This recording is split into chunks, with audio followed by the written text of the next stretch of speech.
question for each of the panelists, but Lori actually has to leave us to get on the train, so I want to ask, I'm doubling down on you, and there'll be plenty of time here.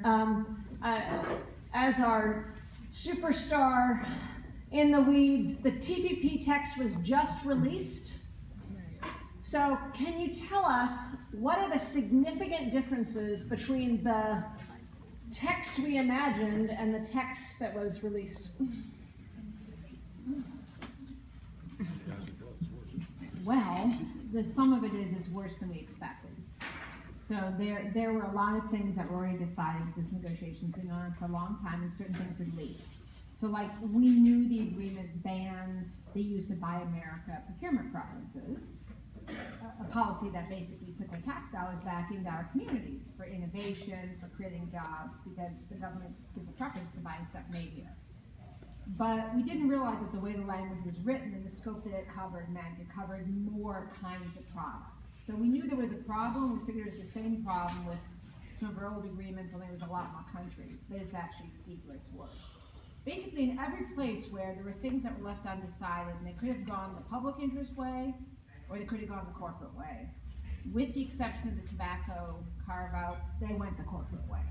And there are ways in which this agreement is so much worse than our worst past agreements, which we kind of knew could happen, but now you can really see it black and white. And you can see it spelled out. If you go to tradewatch.org, there's this wonderful composite bullet points of all the key parts where a team of 15 folks from the labor and the public interest movement got together and each did, like, here, Sierra Club did the environment chapter, and Food and Water Watch did the food chapter, and it's up there, so you can literally graze through it. Tradewatch.org, it's right on the front page is the link.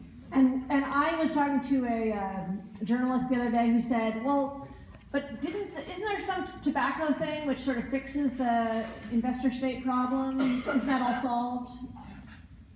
So, what Zephyr is talking about is the investor state system can attack, the tribunals the corporations can attack any kind of law. And Philip Morris got really overly greedy, and they basically almost killed the goose that was laying everyone's golden eggs.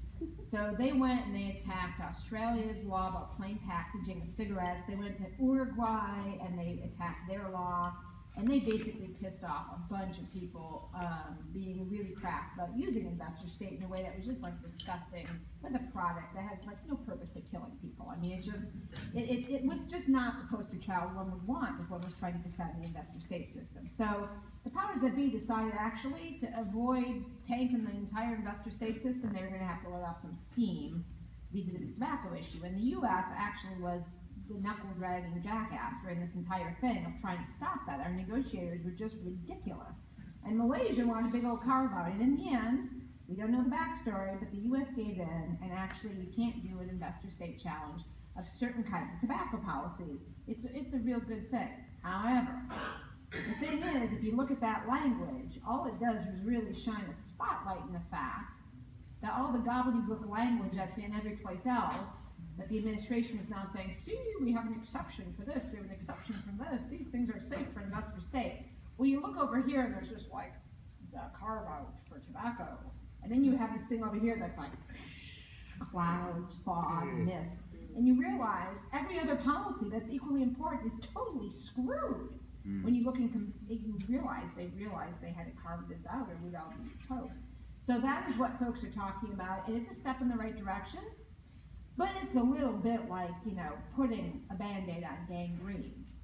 Like, we're glad not to look at that piece of the rot. And they even maybe fix that little part of the corner of the vat. But the body politic is very sick. Go get your train, save the world. Thank you.